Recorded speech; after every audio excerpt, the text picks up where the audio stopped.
अजित पवार यांचं विमान दुर्घटनेमध्ये निधन झालं आहे. त्यांच्या निधनानंतर त्यांचे अनेक किस्से सांगितले जात आहेत.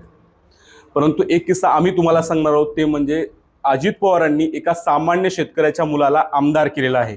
आणि ते आमदार आता माझ्यासोबत आहेत, वसमतचे आमदार राजूभाई नवघरे साहेब. अजित पवारांचं निधन झालेलं आहे. तुमची वेगळी एक त्यांच्यासोबत अटॅचमेंट होती. खास करून त्यांनी सातत्यानं आल्याच्यानंतर राजू म्हणून तुम्हाला आवाज दिला आहे, तो आम्हाला सातत्यानं सभेमध्ये आठवतो. तुम्हाला मंत्रिपदाचं आश्वासन सुद्धा त्यांनी दिलं होतं आणि तुम्ही सातत्यानं त्यांच्यासोबत प्रामाणिक राहून विकासाचं काम केलं आणि त्यांच्या माध्यमातून सतत तुम्ही दाखले देत होते की अजित पवारांच्या माध्यमातून हे काम झाले. आज काय आज संपूर्ण महाराष्ट्राचंच खऱ्या अर्थानं नुकसान झालेलं आहे. अजितदादा एका वसमतपुरते एका बारामतीपुरते नव्हते, तर महाराष्ट्रातल्या विकासाच्या जडणघडणीमध्ये त्यांचा खूप मोठा वाटा होता. मागच्या 40 वर्षामध्ये सार्वजनिक जीवन जगत असताना कित्येक कार्यकर्ते मोठं करण्याचं काम त्यांच्या माध्यमातून झालेलं आहे. त्यापैकीच मी एक कार्यकर्ता आहे. आणि अजितदादांनी महाराष्ट्राच्या जडणघडणीमध्ये प्रत्येक मतदारसंघामध्ये विकासाचे कामं देण्याचं काम त्यांच्या माध्यमातून झालेलं आहे. अजितदादा पवार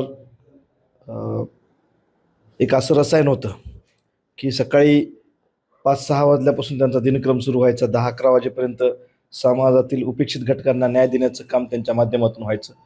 शेतकरी असतील, शेतमजूर असतील, व्यापारी असतील, सगळ्यांचे प्रश्न ऐकून घेण्याचं काम त्यांच्या माध्यमातून होत होतं. सगळ्या कार्यकर्त्याला न्याय देण्याचं काम त्यांच्या माध्यमातून होत होतं.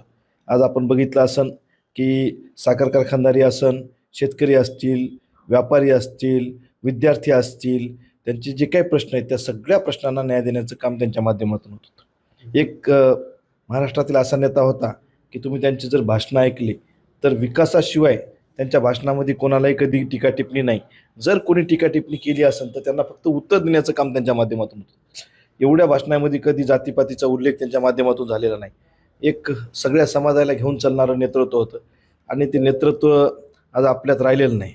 निसर्गानं ज्याला प्रारब्ध म्हणतात त्यांनी आपल्यापासून त्यांना हिसकावून घेण्याचं काम झालेलं. अजित पवारांच्या नंतर आता चर्चा होते की सुनेत्रा पवारांनी त्यांची जे ते कामकाज सांभाळावं, उपमुख्यमंत्रीपदी त्यांना हे केलं पाहिजे, त्यांनी उपमुख्यमंत्री म्हणून अजित पवारांचं कामकाज सांभाळलं पाहिजे असं बोललं जातं. चर्चा सुरू होते. तुम्हाला वाटतं का? निश्चित झालं पाहिजे तसं. एक चर्चा सातत्यानं मागील काही दिवसापासून सुरू होती, ती म्हणजे दोन्ही राष्ट्रवादी एकत्र राहिले पाहिजे. कारण तुमचं नेहमी दोन्ही पवार म्हणजे पवार कुटुंबियावर तुमचं प्रेम कायम राहिलं आहे आणि काही दिवसापासून त्या चर्चा सुरू होते की दोन्ही राष्ट्रवादी एकत्र राहिले पाहिजे. तुम्हाला वाटते का तसं व्हायला? राजकीय जीवनामध्ये ते पक्ष वेगवेगळे झाले होते, पण ते कुटुंब एकच आहे. निश्चित त्या कुटुंबानं आम्हाला सगळ्या कार्यकर्त्याला घडविण्याचं, प्रेम देण्याचं काम त्यांच्या माध्यमातून झालेलं आहे. आम्ही अगोदरसुद्धा आमचं तेच म्हणणं होतं की ते एका जागीच यायला पाहिजे. आज आपण बघितलं असं पवारसाहेबाची काल अजितदादा गेल्यानंतर जी काय अवस्था झालेली आहे ती आमच्या सगळ्या कार्यकर्त्याची त्याच पद्धतीनं अवस्था आहे. कारण हे एक नेतृत्व असं होतं की हक्कानं आपण त्यांच्या याच्यावर कोणतंही काम करत होतो ना, आणि कुटुंबातल्या व्यक्तीसारखं वाटायचं. ते कधीच आम्हाला आमदार किंवा असं काही बोलत नव्हते. ते राजू म्हणूनच बोलायचे. प्रत्येक गोष्ट आम्ही त्यांच्याजवळ घेऊन जायचं. मतदारसंघातले प्रश्न असू द्या, कार्यकर्त्याचे काम असू द्या, आम्हाला कधीच वाटलं नाही ते दादा उपमुख्यमंत्री आहेत, आपण ह्या छोट्या मोठ्या गोष्टी त्यांच्यापर्यंत कशा न्यायच्या. पण दर मंगळवारी बुधवारी आम्हाला सगळ्या आमदारांना बोलून आमचे जे मतदारसंघातले प्रश्न, जिल्ह्याचे प्रश्न आहेत ते ऐकून घेण्याचं काम त्यांच्या माध्यमातून होत होतं. शक्य जेवढे जमले तेवढे प्रश्न तिथंच जागेवर निपटवण्याचं काम त्यांच्या माध्यमातून होतं. दर मंगळवारी ते देवगिरी बंगल्यावर आम्हाला सगळ्याला बोलून आमचे सुख दुःख वाटून घेण्याचं काम त्यांच्या माध्यमातून होत होतं. त्यामुळं निश्चित आमच्यासारख्या कार्यकर्त्याला तर दुःख वाटणारच. अजितदारांचं एक नेतृत्व वेगळंच होतं, त्यात काही शंकाच नाही. परंतु त्यांच्यानंतर राष्ट्रवादीचं नेतृत्व कोण केलं पाहिजे राष्ट्रीय पातळीवर, काय वाटतं तुम्हाला? राजकारण हे चालूच राहते. आता नेतृत्व, कारण राष्ट्रवादीमध्ये असं नेतृत्व म्हणजे जर म्हणलं असं ज्याच्यात कर्तृत्व आहे ते नेतृत्व करणं त्या बाबतीमध्ये होत राहील. काय म्हणजे फक्त दादा गेले म्हणजे आमचं सर्वस्व गेलेलं आहे. त्यामुळं आम्हाला आता नेतृत्व कोण ज्याच्यात कर्तृत्व आहे ते नेतृत्वच करत राहील पुढं. त्यावरती काय आम्हाला वाटणार नाही. त्यावरती यानंतर तुम्ही भेटायला जाणार आहात पवार कुटुंबियांना या संदर्भामध्ये?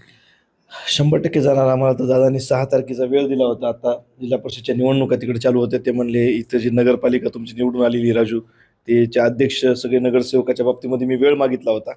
राष्ट्रवादी काँग्रेस पक्षामध्ये बाकीचे काही नवीन कार्यकर्ते दादाला भेटायला येणार होते.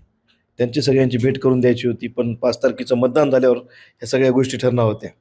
पण त्याच्या अगोदरच ही काळानं झडप घातलेली आहे. त्यामुळं आता काय बाकीचं काय, आता कालच आम्ही गेल्यानंतर बाकीच्या सगळ्या कुटुंबियाला भेटलेलं आहे. तर हे आहेत राजूभैया नवघरे, अजित पवारांचे खास विश्वासू आहेत ते.